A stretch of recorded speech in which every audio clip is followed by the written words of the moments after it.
यहाँ उपस्थित हुनुभएका र यहाँ विभिन्न कारणले उपस्थित हुन नसक्नुभएका देशभरिका दाजुभाइ दिदीबहिनीहरू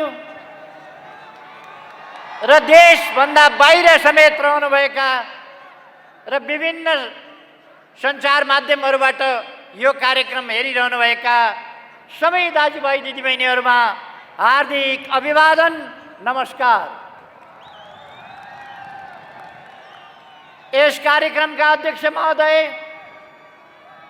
मञ्चमा आसीन नेतागण, सम्पूर्ण नेतागणहरू र यहाँ उपस्थित हुनुभएका विभिन्न पेशा व्यवसाय, विभिन्न सङ्गठनहरू,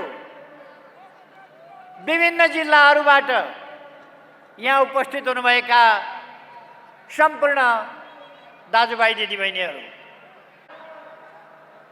हामीलाई काठमाडौँमा आम सभा गर्ने ठाउँ भएन। आम सभा गर्न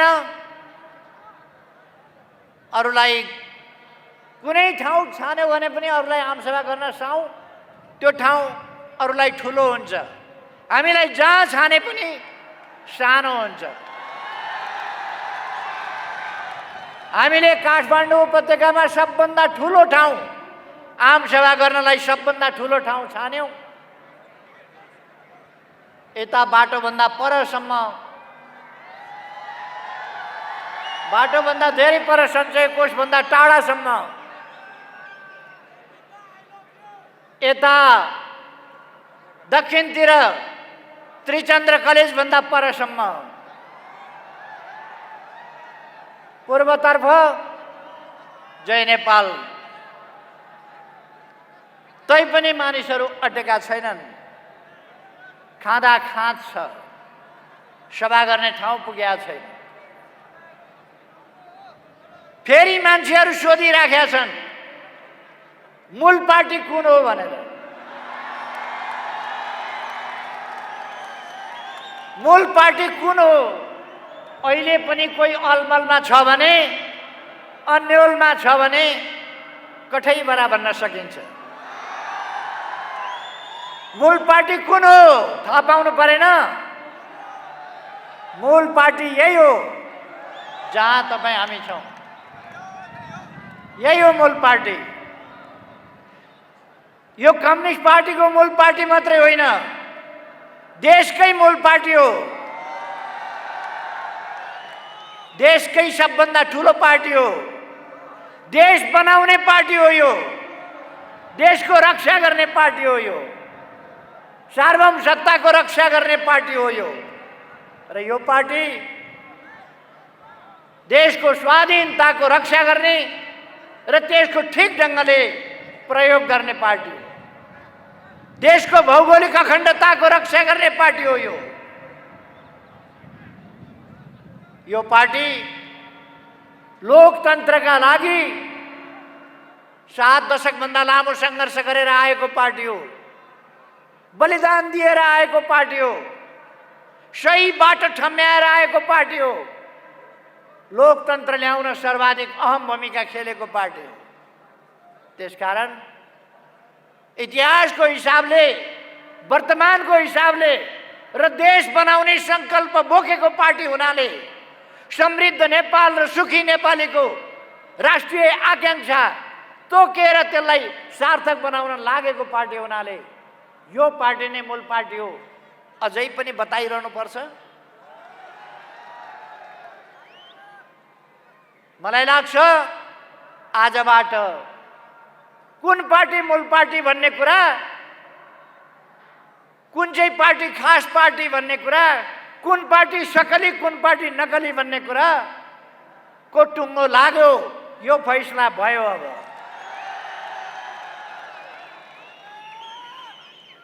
आज तपाईहरुलाई यहाँ उपस्थित हुन नदिनका लागि हिजो तथाकथित नेपाल बन्द गरियो। नेपाल बन्द गर्दा के गरियो? गरिबका लागि काम गर्ने भन्ने, गरिब सर्वहारा श्रमजीवीका लागि काम गर्ने भन्ने, तर श्रमजीवीका लागि काम गर्ने होइन। बुढी आमाले टमाटर साग किनेर डोकामा बोकेर ल्याएर बाटाका छेउमा बेच्न राखेको बाटाभरि छरेर क्रान्ति गर्न खोजियो। त्यही हो उहाँहरूको क्रान्ति। किसानका मुला फ्याँकिए, तरकारी फ्याँकियो, त्यही हो क्रान्ति उहाँहरूको। एउटा गरिब ट्याक्सीवालालाई झुक्क्याएर यात्री हुँ भनेर ट्याक्सीभित्र चढेर पेट्रोल खनाएर आगो लगाएर धन्न बाँचे बिचरा सर्वहारावादी पार्टी।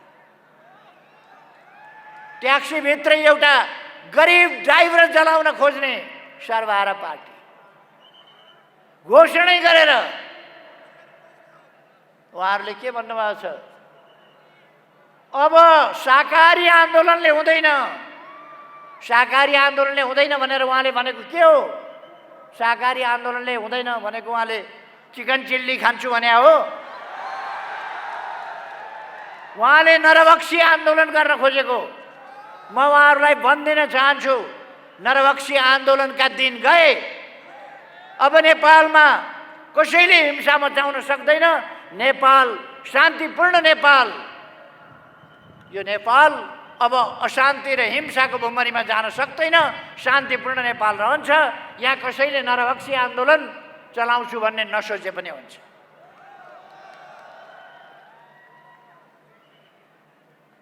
अघि नै उप प्रधानमन्त्री ईश्वर पोखरेल कमरेलले भनिसक्नुभयो, जुन क्षति भएको छ, सागसब्जी फ्याँकिएको छ, नोक्सान गरिएको छ गरिबको, त्यो गरिबको नोक्सान गरिएको कुरा सरकारले क्षतिपूर्ति दिन्छ।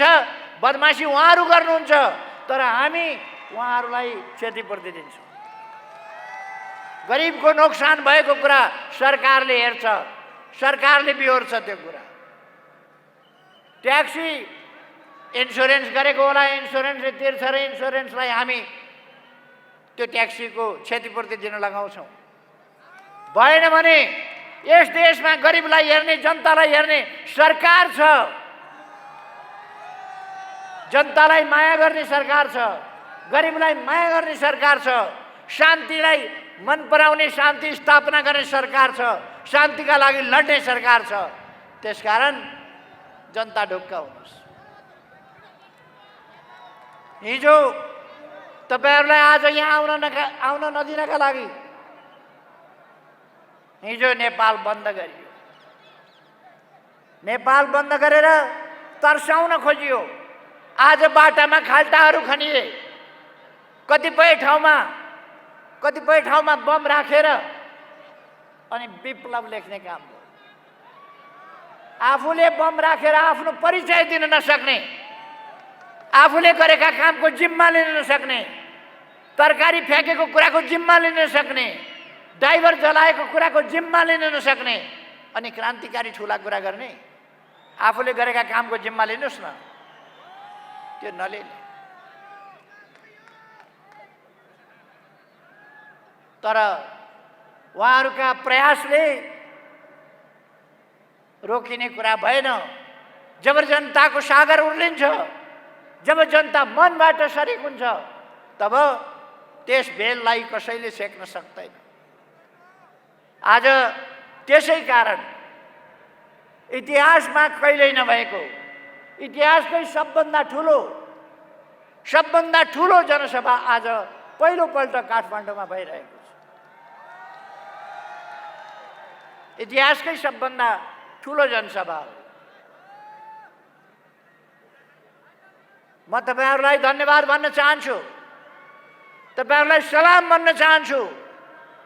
तपाईहरुको यो चेतनालाई, यो सजगतालाई, भ्रम फिजाउने तत्त्वहरूका भ्रमहरूलाई चिरेर तपाईहरु जसरी स्पष्टताका साथ, दृढताका साथ यहाँ खडा हुनु भएको छ, यसलाई म सम्मान गर्न चाहन्छु। हामी कुन बाटोमा जान खोजिरहेका छौं, के गर्न खोजिरहेका छौं, म तपाईहरुलाई भन्न चाहन्छु। हामी समृद्ध नेपाल र सुखी नेपाली बनाउने यो नेपालको राष्ट्रिय आकांक्षा हो। यस आकांक्षालाई सफल बनाउन चाहन्छौँ। यसका लागि हामी विभिन्न विकास निर्माणका कामहरूलाई अगाडि बढाइरहेका छौँ। मैले भनिरहनु पर्ला जस्तो लाग्दैन। यस 3 वर्षमा मात्रै हामीले लगभग 6000 किलोमिटर डबल लेन, 4 लेन र 6 लेनका बाटाहरू कालोपत्र गरेका छौँ। 400 भन्दा बढी सडक पुलहरू निर्माण गरेका छौँ। 400 भन्दा बढी नै झोलुङ्गे पुलहरू निर्माण गरेका छौँ। तुइनहरू विस्थापित गरेका छौँ। विभिन्न विद्युत आयोजनाहरू सफल बनाएका छौँ। विभिन्न सब स्टेशनहरू, ट्रान्समिसन लाइनहरू दिनै पछि हामी लगभग उद्घाटन गरेर हिँडेका छौँ, तयार गरेका छौँ। हामीले पूर्वाधारहरूको विकास सँगसँगै कृषिको आधुनिकीकरण त्यसमा ध्यान दिएका छौँ। हामीले मानव अधिकारको क्षेत्रमा, मानवीयताको क्षेत्रमा, समाज सुधारको क्षेत्रमा समाज सुधार गर्नका लागि, समाजलाई माथि उठाउनका लागि अहिले हामी तोकेर भन्न सक्छौँ, सडक बालबालिका हामी सरकारमा आउँदा सडकभरि सडक बालबालिका हुन्थे। ती सडक बालबालिकालाई अपमानजनक ढङ्गले खाते भन्ने चलन थियो। आज हामीले सडक बालबालिका रहन दिएका छैनौँ। आज सडकमा बालबालिका छैनन्। सरकार छ तिनलाई हेर्ने, तिनको अभिभावक सरकार छ। जुन बालबालिकाको अभिभावक छैन उनका लागि सरकार छ। यो हामीले घोषणा गरेका छौँ। आज सडकमा भड्किएर हिँड्नुपर्ने अवस्था छैन। यदि कोही मानिस बेसहारा छ भने त्यसको सहारा सरकार छ। कोही पनि नागरिक बेसहारा हुँदैन। मैले केही अगाडि नै घोषणा गरेको छु, नेपालमा कोही भोकै पर्दैन, कोही भोकले मर्दैन। यसलाई कतिले मजाकको रूपमा उडाए, कतिले भण्डारा चलाएको नाटक गरे। कोही पूर्व प्रधानमन्त्री त अरूले पकाएका भान्सामा डाडु पनि लिएर बाँड्दै हिँड्या पनि देखियो। बडा लोकप्रिय हुनलाई अरूले पकाएको भात, अरूले पकाएको दाल टेलिभिजन सिउरिएर भिरेर फोटो खिच्दै डाडु लिएर बाँड्न लाग्यो। अनि फोटो खिचेर फेसबुकमा, कमसे कम आफूले केही काम गरे त हुन्थ्यो। काम गर्ने होइन, बाँडेर फोटो खिचेर फेसबुकमा हाल्ने। हामीलाई त्यो तमासा गर्नु छैन, त्यो नाटक गर्नु छैन। हामी देशको समस्या समाधान गर्ने हौँ, नाटक गर्ने होइन। हाम्रो काम समस्या समाधान गर्ने हो, देशबाट गरिबी हटाउने हो, भ्रष्टाचार हटाउने हो, देशमा सुशासन दिने हो, विकासको लहर ल्याउने हो र देशलाई समृद्ध नेपाल र सुखी नेपाली बनाइछाड्ने हो। यही कुरा बनाउन नदिन एउटा देशबाट बेष्टित नेपाललाई हामीले भूजडित बनायौँ। उत्तरतिरबाट पनि हामीले, चीनतिरबाट पनि हामीले पारवहन र यातायात सन्धि गऱ्यौँ, नाकाहरू खोल्यौँ। दक्षिणतिरबाट हामीले थुप्रै अरू नयाँ सहमतिहरू गऱ्यौँ, बन्दरगाहहरू लियौँ। नेपाललाई अनुकूल बनायौँ, सहज बनायौँ। अब विभिन्न परियोजनाहरू तयार भइरहेका छन्। पञ्चेश्वर अब बन्नेवाला छ। सँगसँगै चाँदनी दोधारामा 10 क्युमेक्स पानी अब 6 महिनाभित्र डिपिआर भएर हेडवर्क सुरु हुन्छ र अर्को सालबाट हामी सिँचाइको प्रबन्ध गर्न सक्छौँ। चाँदनी दोधारामा सिँचाइ जान्छ। तराईमा डुबान बाटो भनेर होस् अथवा बाँध भनेर होस्, सिमानामा बाँधेर तराईका खेतहरू डुबान हुन्थे। ती डुबानलाई हामीले कुरा गऱ्यौँ भारतसँग र डुबान हटाउने काम गऱ्यौँ। अझै केही कामहरू गर्नु छ, त्यसलाई अगाडि लाँदैछ। अनि कति वर्षदेखि 20औं वर्षदेखि हुलाकी राजमार्ग कुरा मात्रै हुने गरेको थियो, तर काम भएको थिएन। पहिलोपल्ट म प्रधानमन्त्री भएपछि हुलाकी राजमार्ग हामी आफै बनाउँछौँ भनेर, हामी आफै हुलाकी राजमार्ग बनाउँछौँ भनेर हामीले सुरु गर्यौँ। 10 अरबको त्यस वर्षका लागि बजेट छुट्यायौँ र हुलाकी राजमार्ग आज लगभग पुरा हुने स्थितिमा छ। केही ठाउँहरूमा बाँकी छ, त्यो छिटै पुरा गर्ने तयारीमा हामी लागिरहेका छौँ। पूर्व पश्चिम राजमार्ग हामी चौडा गरिरहेका छौँ, 4 लेन 6 लेनको काम भइरहेको छ, साथीहरूले देखिरहनु भएको छ। नेपालमा रेल ल्याएका छौँ, अब केही दिनभित्रबाट नियमित रूपमा सञ्चालन गर्दैछौँ। पूर्व पश्चिम रेलको बाटो हामी निर्माण गर्दैछौँ। पूर्व पश्चिम रेलको बाटो केही ठाउँमा निर्माण सुरु भएको छ, केही ठाउँमा निर्माण अब सुरु हुँदैछ। पूर्व पश्चिम रेलमार्ग, उत्तर दक्षिण रेलमार्ग, काठमाडौँ रक्सौल रेलमार्ग, त्यसका लागि अब भारतसँग सम्झौता भएर डिपिआर भएको छ। अब त्यसको काम सुरु हुन्छ। डिपिआर अन्तिम अवस्थामा पुगेको छ। चीनतर्फ रेलमार्गको सम्बन्धमा हामीले सहमति गरेका छौँ। त्यसै गरेर नेपाललाई चीनसँग जोड्ने मामलामा टोखा छहरे सुरुङ मार्ग, बेत्रावती सेप्रुबेसी सुरुङ मार्ग, यसबाट केरुङलाई हामी 1 घण्टाको बाटो बनाउँदैछौँ। 1 घण्टाभित्र हामी केरुङ पुग्छौँ राम्रा बाटाहरूबाट। यस्तै गरेर नेपाललाई हामीले सुरुङ मार्गमा प्रवेश गराएका छौँ। अब नेपालको विकास अब सुरुङ मार्गमा प्रवेश गरेको छ। यही थानकोटबाट नौबिसे सुरुङ मार्ग खन्ने काम सुरु भएको छ, यहाँहरूले देख्नु भएको छ। अब त्यो काम छिटै नै हामी पुरा गर्दैछौँ।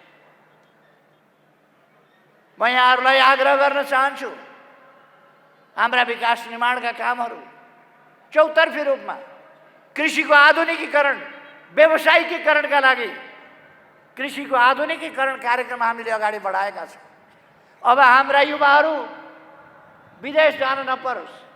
हिजो एउटा परिस्थिति बन्यो, भयावह परिस्थिति, त्यस परिस्थितिले हाम्रा युवाहरू लस्कर लागेर विदेश जाने अवस्था बन्यो।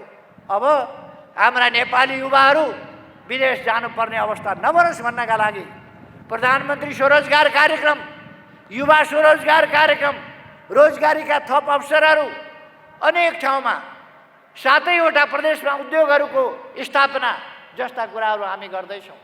औद्योगिक ग्राम हरेक पालिकामा औद्योगिक ग्रामहरूको स्थापना गर्दैछौँ। प्रदेशहरूमा ठुला ठुला औद्योगिक क्षेत्रहरू तोकेर अब उद्योग अगाडि बढाउँदैछौँ। हाम्रो कोभिड-19 को कारणले तपाईँ हामीलाई थाहा छ, हाम्रो जनजीवन, हाम्रो शिक्षा, हाम्रो स्वास्थ्य, हाम्रो पर्यटन र हाम्रा विभिन्न व्यवसायहरू, सम्पूर्ण क्षेत्रमा उद्योग व्यापार सबैतिर कोभिड-19 ले हामीलाई धेरै प्रतिकूलतामा पुर्यायो। गएको 1 वर्ष हामीले कोभिड-19 का विरुद्ध जुत्दा ठिक भयो, तर पनि हामीले हाम्रो जनताको जीवन रक्षा पहिलो कुरा हो भनेर जनताको जीवन रक्षा पहिलो विषय बनायौँ र त्यसमा ध्यान दियौँ। नेपालमा मृत्युदर त्यसै कारण कम रह्यो। बढ्दै गएको कोभिडलाई फेरि हामीले नियन्त्रण गरेका छौँ। अब त हामीले खोप पनि ल्याइसक्यौँ। अब खोप सुरु भइसकेको छ। फ्रन्ट लाइनमा बसेका डाक्टरहरू, नर्सहरू, स्वास्थ्यकर्मीहरू, सफाई मजदुरहरू, ड्राइभरहरू, प्रहरीहरू, खास गरी एम्बुलेन्सका ड्राइभर र अरू सहयोगीहरू, सब वाहनका ड्राइभर र सहयोगीहरू र सुरक्षाकर्मीहरू लगायत फोर फ्रन्टमा बसेका, बढी खतरायुक्त काम गर्नु परिरहेका त्यस्ता ठाउँहरूमा खोप पुर्याउने कामलाई हामीले प्राथमिकता दिएका छौँ र खोपको अभियान चलिरहेको छ। यो अभियान निरन्तर हामी जबसम्म यो खोपको काम सक्दैनौँ र कोभिडलाई अन्त्य गर्दैनौँ, कोभिडलाई भगाउँदैनौँ, तबसम्म हामी जारी राख्नेछौँ। म दाजुभाइ दिदीबहिनीहरूलाई आग्रह गर्न चाहन्छु, हामी विकट परिस्थितिमा, अप्ठ्यारो स्थितिमा, त्यस स्थितिमा पनि त्यस स्थितिलाई पार गरेर अब एउटा सहज स्थितितर्फ जाँदैछौँ र हाम्रो देश अब विकासको बाटोमा अग्रसर हुँदैछ। हामीले ज्येष्ठ नागरिकहरूको भत्ता बढाएका छौँ। औपचारिक अनौपचारिक क्षेत्रलाई सामाजिक सुरक्षाको दायरामा ल्याएका छौँ। भर्खरै मात्रै 30,000 सरकारी कर्मचारीहरूलाई सामाजिक सुरक्षाका दायरामा ल्याएका छौँ। हामीले भनेका छौँ अब पहिले गरेका कामको पेन्सनको कारणले अहिले गरेका कामको पारिश्रमिक नपाउने भन्ने कुरा हुँदैन। पहिले गरेका कामको पेन्सन, अबका कामको ज्याला, अहिलेका कामको पारिश्रमिक, त्यो सबैलाई लागू हुन्छ। हामीले त्यो कुरा भनेका छौँ। द्वन्द्व थियो हिजो द्वन्द्व थियो देशमा। त्यति बेला द्वन्द्वमा सबै पक्ष, द्वन्द्व यस्तो चिज हो, यस्तो भयावह चिज हो जसले सबै पक्षलाई दुःख दिन्छ। हिजो द्वन्द्व थियो लडाकुहरू जसलाई जनवाद आउने सुन्दर सपना बाँडेर लडाइयो, युद्धको मैदानमा होमियो तिनीहरूलाई, तिनीहरू आज पीडित छन्। देशको सुरक्षाका लागि, जनताको सुरक्षाका लागि सेना प्रहरी, शस्त्र प्रहरीहरूले काम गर्नु पर्यो। जनताको सुरक्षाका लागि काम गर्दा उनीहरूले शहादत प्राप्त गर्नु पर्यो। उनीहरूका परिवार, कोही विधवा, कोही बेसहारा, कोही टोराटोरी, अभिभावकविहीन हुने अवस्था बन्यो। त्यसै गरेर कतिपय नागरिकहरू, कतिपय शिक्षक, कतिपय राजनीतिक कर्मचारी, उनीहरूको हत्या भयो। जुनसुकै कारणले होस्, हिजो द्वन्द्वकालमा पीडित भएकाहरू सबैको हेरविचार सरकारले गर्नका लागि एउटा समिति बनाएको छ सरकारले। त्यसले अविलम्ब यस्ता कुराहरूको तथ्याङ्कहरू सङ्कलन गर्छ र सबैको हेरविचार गर्नेछ, उचित प्रबन्ध गर्नेछ। रोजगारीका अवसर, अनाथ भएका बालबालिकाहरूको शिक्षाको प्रबन्ध, घाइतेहरूको स्वास्थ्यको प्रबन्ध, यी कामहरू सरकारले गर्नेछ भनेर मैले पहिले नै भनिसकेको छु। म आग्रह गर्न चाहन्छु, त्यसकारण दाजुभाइ दिदीबहिनीहरू, तपाईँहरू अलमलमा पर्नुभएको छैन, खुसीको कुरा हो। अलमलमा परेकाहरूलाई पनि सम्झाएर बुझाएर अलमलबाट मुक्त गरेर देश निर्माणको यस महाअभियानमा सरिक गरौँ।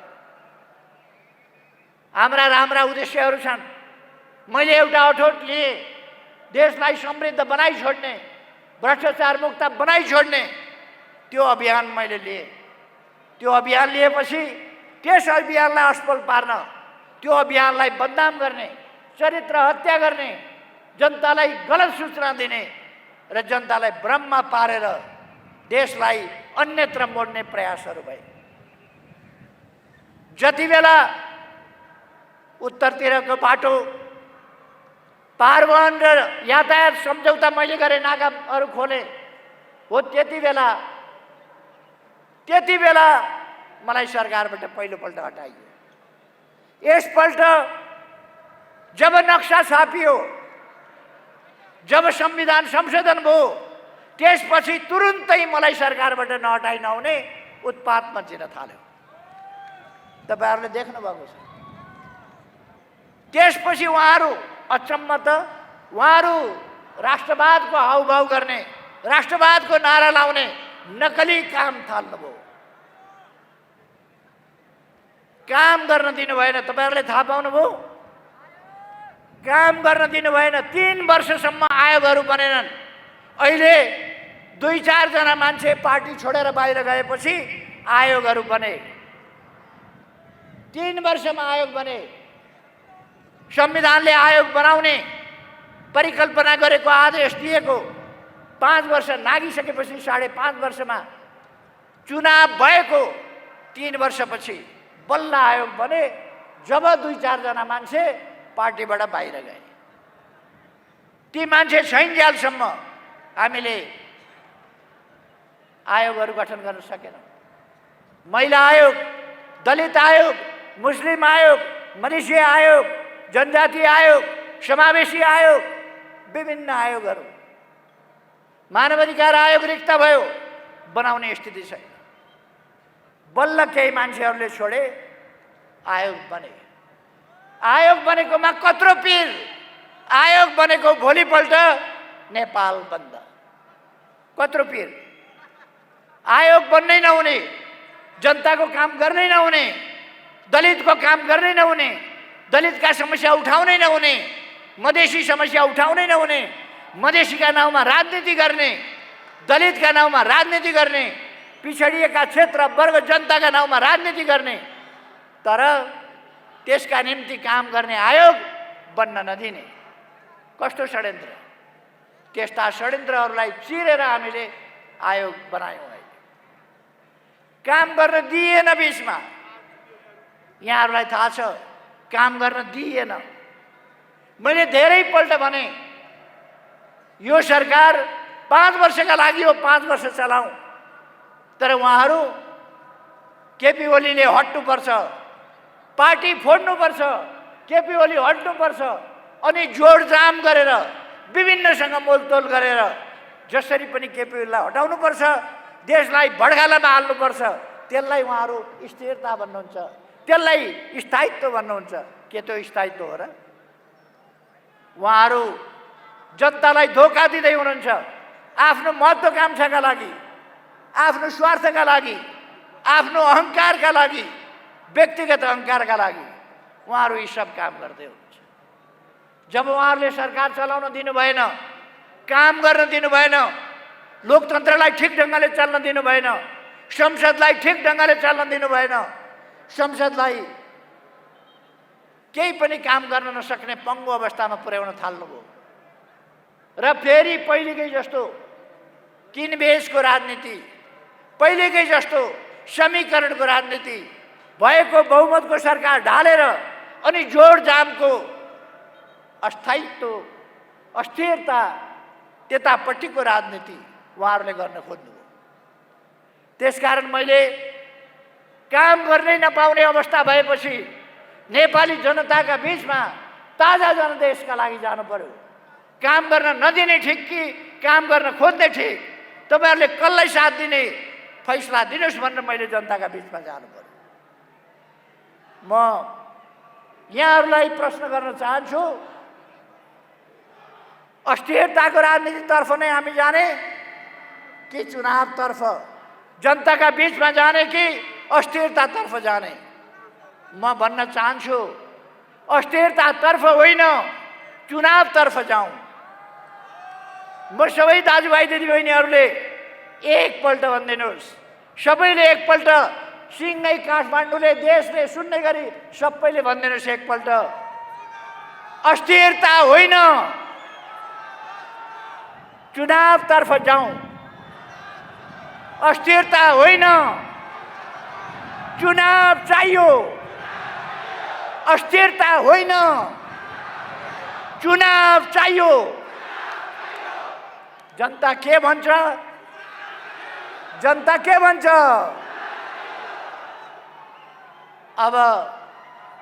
अब सबैले सुन्यो होला। उहाँहरूको जस्तो हामी कसैलाई धम्की दिँदैनौँ। उहाँहरू धम्कीको भाषा बोल्नुहुन्छ, हामी धम्की दिँदैनौँ। हामी आग्रह गर्छौँ, हामी अनुरोध गर्छौँ, हामी विनम्रताका साथ अनुरोध गर्छौँ, हामी धम्की दिँदैनौँ। उहाँहरूले भन्नुभयो, अदालतलाई धम्की दिनुभयो उहाँहरूले, निर्वाचन आयोगलाई धम्की दिनुभयो उहाँहरूले। त्यसकारण म आग्रह गर्न चाहन्छु, हाम्रा देशका निकायहरू स्वतन्त्र छन्, विवेकसम्म ढङ्गले निर्णय गर्नेछन्, म आग्रह गर्न चाहन्छु। त्यसकारण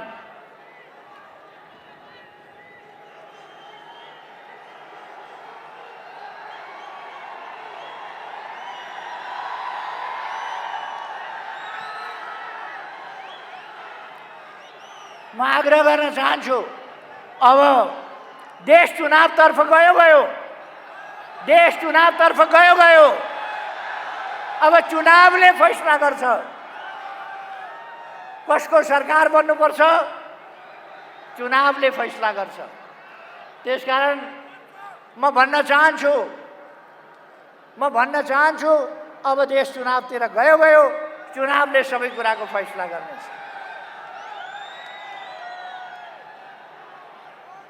निर्वाचन आयोगमा गएर निर्वाचन आयोगलाई निर्वाचनको तयारी नगर भन्ने, निर्वाचन नगर्नु चाहिँ लोकतन्त्र अरे। निर्वाचन हुने भयो भने निर्वाचन हुँदा देश सङ्कटमा पर्छ अरे। निर्वाचनबाट देश सङ्कटमा पर्छ। जनताले अभिमत प्रकट गर्दा, जनताले सरकार छान्दा, जनताले आफ्नो फैसला दिएर त्यो फैसला अनुसार देश अगाडि बढ्दा देश सङ्कटमा पर्छ। केही मान्छेहरूले कुनामा बसेर षड्यन्त्र गरेर अरूका लागि काम गर्दा देश सङ्कटमा पर्ने हो। देशलाई सङ्कटमा पर्न दिनु हुँदैन। अब नेपाली जनताको चेतनाको स्तर यति माथि उठेको छ, यति सजगता नेपाली जनतामा आएको छ। अब कसैले पनि लोकतन्त्र खोज्न सक्दैन। नेपालमा लोकतन्त्र मासिन सक्दैन। लोकतन्त्रको भविष्य उज्जवल छ, लोकतन्त्र सुदृढ छ, किनभने नेपाली जनता सचेत छ। अब नेपाली जनता सचेत छ, या कसैले कुनै हिसाबले पनि लोकतन्त्रलाई केही गर्छु भनेर नचिताए हुन्छ, लोकतन्त्रतर्फ कर्के आँखा नलगाए हुन्छ, कसैले प्रतिगमन नसोचे पनि हुन्छ। यो देश अब अघि बढ्यो।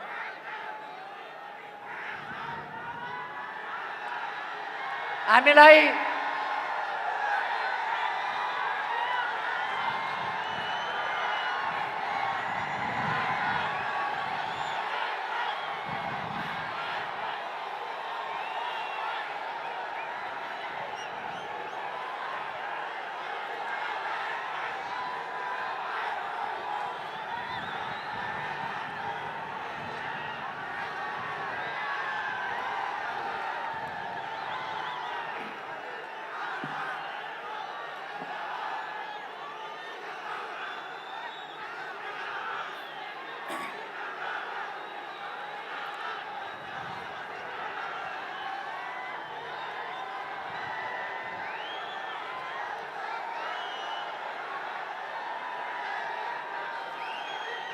साथीहरू अब शान्त रहनुहोस् त।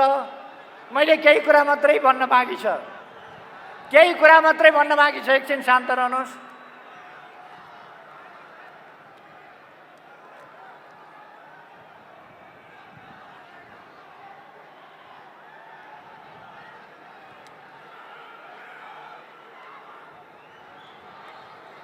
शिशुले आँखामा नि आँसु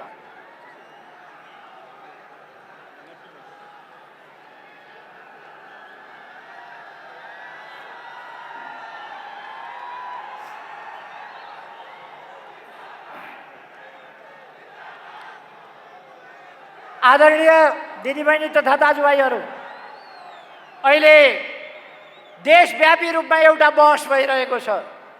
यो बहस बलजफ्ती यो बहस निकालिएको छ। संसद विघटनको सिफारिस, संसद विघटन संविधान सम्मत छ कि छैन भनेर बहस निकालिएको छ। सर्वसाधारण जनताले बुझेको कुरा हो।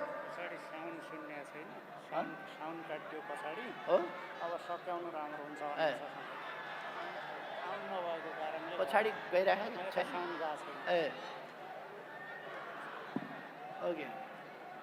यो विवाद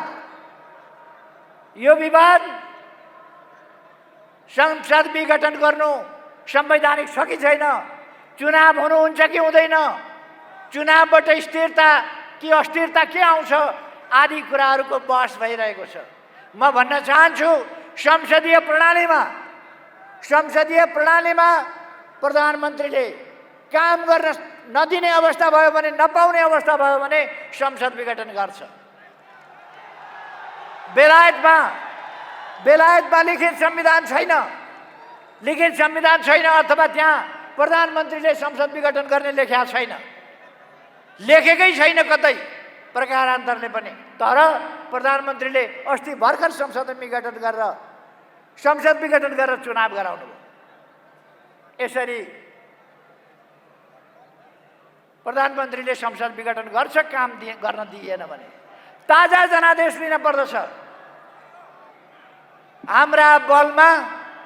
हाम्रै बलमा संसदमा आएर हामीलाई नै काम गर्न नदिने, हामीलाई नै काम गर्न व्यवधान गर्ने अनि सरकारले काम गरेन भनेर आलोचना गर्ने, त्यस प्रकारको प्रवृत्तिको जवाफ हामीले चुनावबाट खोज्नु पर्दछ, जनताको ताजा जनादेशबाट खोज्नु पर्दछ।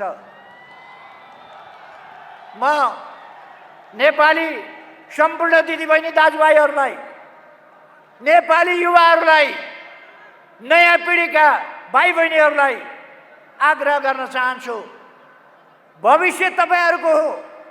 तपाईहरूले कुनै पनि नाटकबाजहरूका नाटकका भ्रममा परेर, तिनका छली कुराका भ्रममा परेर देशलाई गलत बाटोमा जान दिनु हुँदैन। देशलाई तपाईहरूले सही बाटोमा ल्याउनु पर्दछ। म ज्येष्ठ नागरिकहरूलाई भन्न चाहन्छु, आदरणीय दाजु दिदीहरू, बाआमाहरू, तपाईहरू ज्येष्ठ नागरिकहरूले लामो इतिहास देख्नु भएको छ।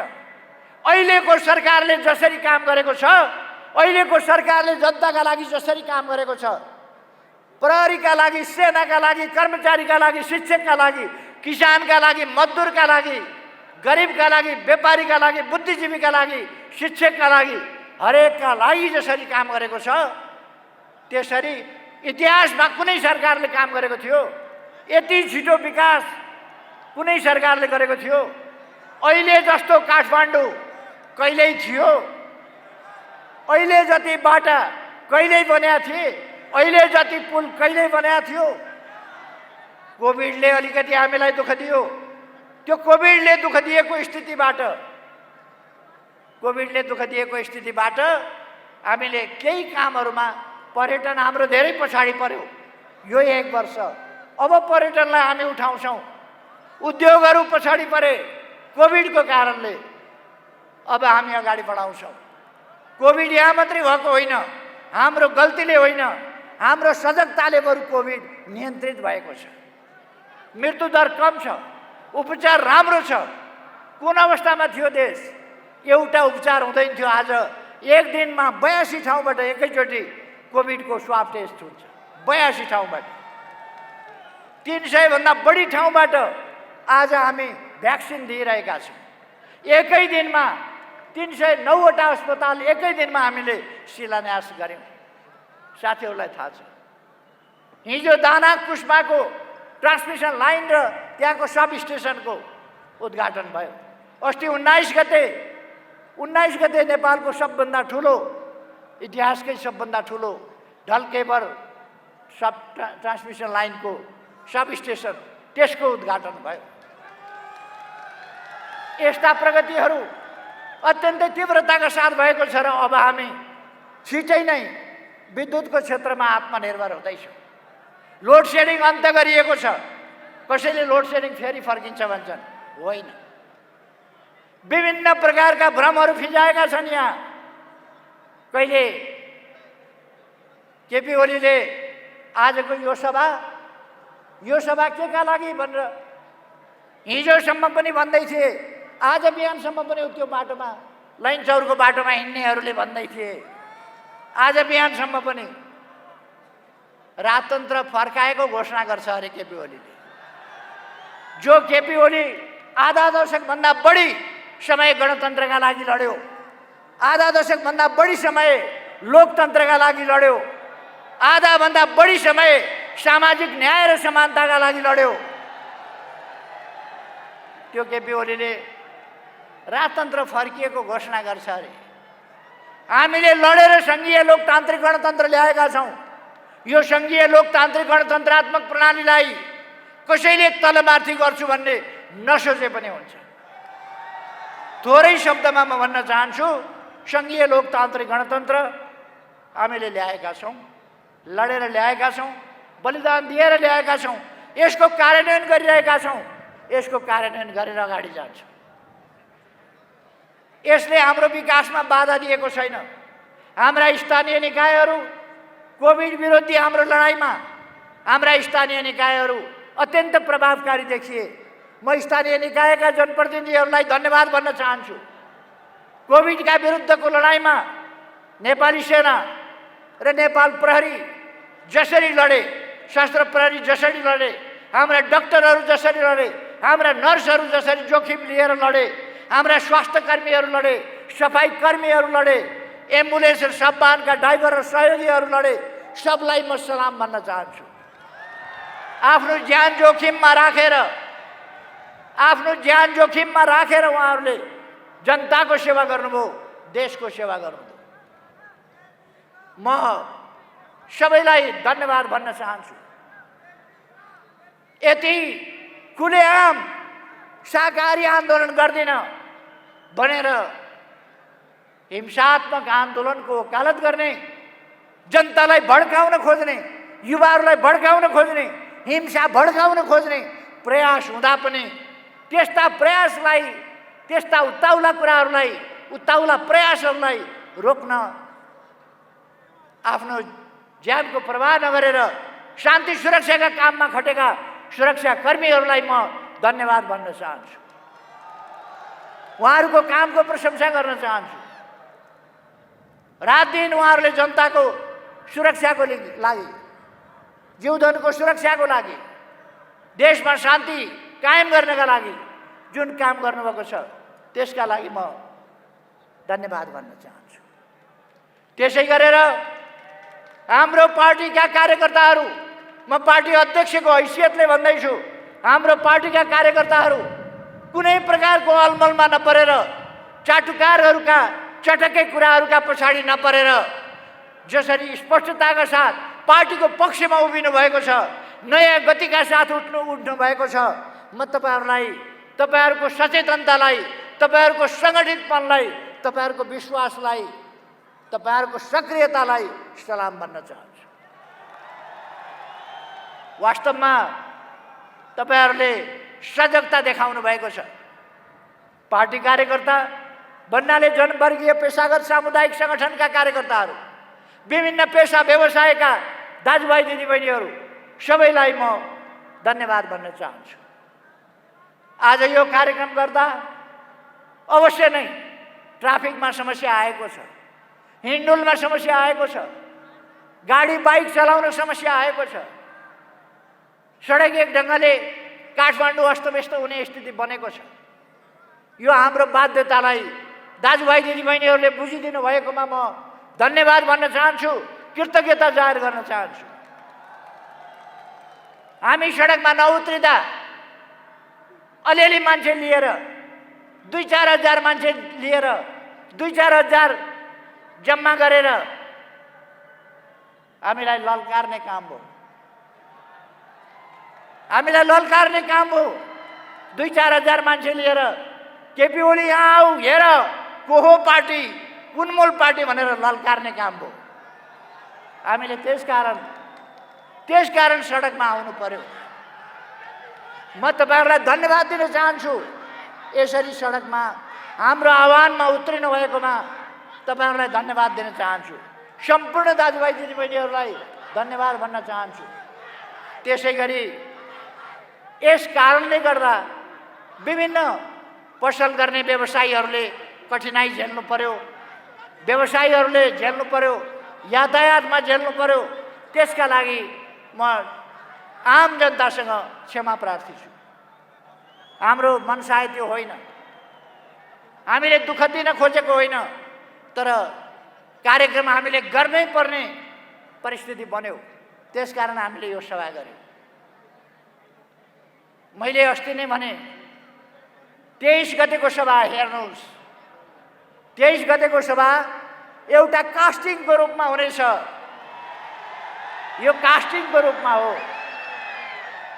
हामीले आम सभा गर्नुपर्छ भने काठमाडौँका सबै सडकमा स्क्रिन राखेर, साउन्ड सिस्टम सबै सडकमा राखेर काठमाडौँभरिको आमसभा गर्न पर्ने अवस्था आउन सक्छ।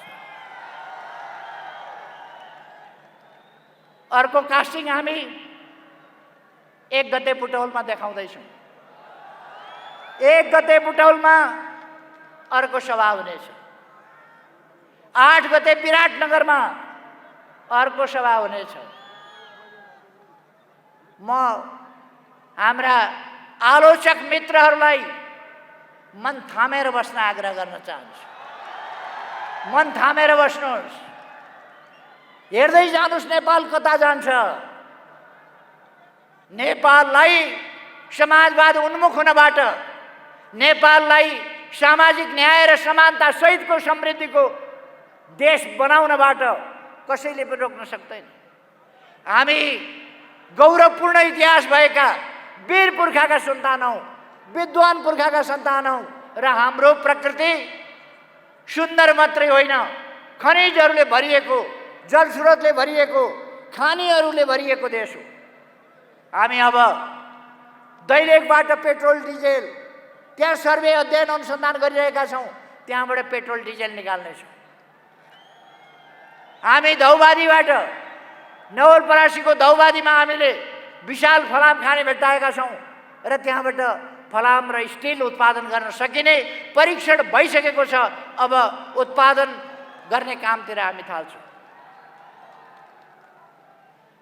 तनहुँको मिनम डाँडाबाट, पर्वतको फलाम खानीबाट निक्लिने फलाम, त्यसै उद्योगसँगबाट हामी स्टिल र फलामका कामहरू गर्नेछौँ। फलाम र स्टिलका औजारहरू, सामग्रीहरू उत्पादनका कारखानाहरू खोल्नेछौँ।